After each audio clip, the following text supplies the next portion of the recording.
So Nikhil వచ్చాడు, చూడాలి చూడాలి చూడాలి అనుకుంటే వెళ్ళిపోయాడు.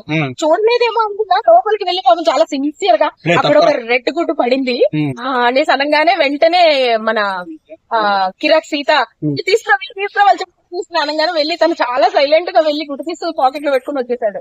అయితే ఆ గుడ్డు వల్ల చీఫ్ అవుతారని బిగ్ బాస్ అన్నది కదా. అభిప్రాయం అంటే అందులో తనతో పాటు చాలా మంది ఆడారు. తను అట్లా ఎవరైనా తను అలాగా ఏమంటారు దాన్ని హిప్నటైజ్ చేస్తుందేమో అనిపిస్తుంది నాకు.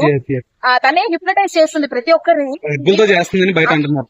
హిప్నటైజ్ చేసింది, ఆ తర్వాత పృథ్వీని చేసింది. ఎవరు కొంచెము ఫామ్ లోకి వస్తుంటే వాళ్ళని చేస్తుంది. అది మనకి క్లియర్ గా కనిపిస్తుంది. అమ్మాయి ఒక్క ముసుగు కాదు 4-5 ముసుగులతో ఉంది. చాలా క్లియర్ గా తను అన్ని ప్రాక్టీస్ అంటే లా చేసింది కదా, ఆ మాత్రం ఉండాలేమో. స్కూల్ కాబట్టి ఆ లాజిక్స్ అన్ని మ్యాజిక్ లాగా వర్కౌట్ అవుతాయని అనుకుంటుందని నేను అనుకుంటున్నాను. అయితే అబ్బాయి ఎందుకు బిగ్ బాస్ ఫైర్ అవుతున్నాడు, నేను వెళ్ళిపోతాను గుర్తొచ్చిందండి. అసలు నిన్న అబ్బాయి ఏమన్నా ఆడాడు? అదే కదా, కనీసం తన గుడ్డు తను సేవ్ చేసుకోలేదు. ఏమన్నా అంటే నేను ఇలాగే కూర్చుంటా అని అన్నాడు. అది ఎంతవరకు కరెక్ట్? అది ఇవాళ నాగార్జున గారు వచ్చి ఏం మాట్లాడతారని నేను ఈజర్ గా వెయిట్ చేస్తున్నాను. అంటే తన టీం కి తన ఒక కెప్టెన్ అయి ఉండి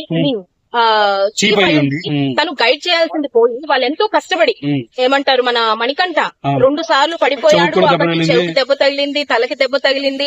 అంత కష్టపడి వాళ్ళు తీసుకొచ్చిన గుడ్లని ఈయన కాపాడకపోతే ఎంత బాధ. రిలాక్స్ అయిపోతున్నాడు, కారు పైన పెట్టుకుని ప్రశాంతంగా కూర్చుంటున్నాడు. ఏమన్నంటే నేను చీఫ్, మీరెవరు నన్ను అడుగుతారు